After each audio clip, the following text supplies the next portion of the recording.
Here's why I routinely use a short wake window between nap 3 for your baby and bedtime.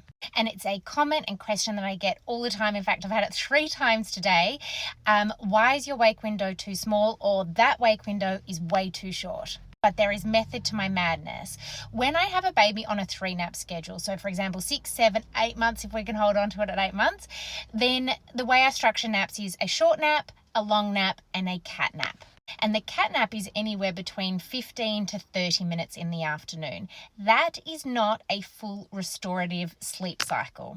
The way I always visualize it, if you followed me along for a while, you'll have heard me talk about this. The way I visualize it is like a rice cooker. When you press the button on the back, it just releases a little bit of steam versus when you take the whole lid off and your glasses fog up and the whole room's filled with steam.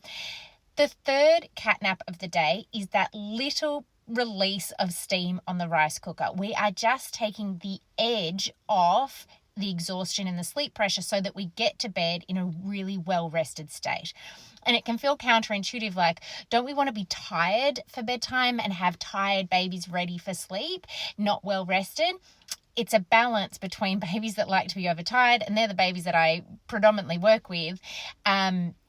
We want them to actually have that sweet spot of not undertired, not overtired, but well rested and ready to self-settle off beautifully to sleep.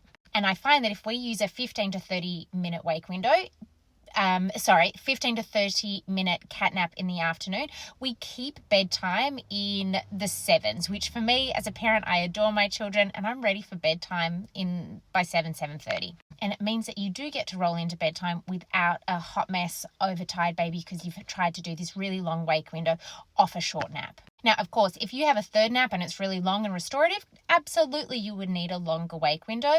But the way that I structure my naps is that little pressure cooker nap just takes the edge off, so we don't need a full-blown wake window to bed. I usually work off a 2-hour wake window. Of course, if your baby needs a little bit more, go for it.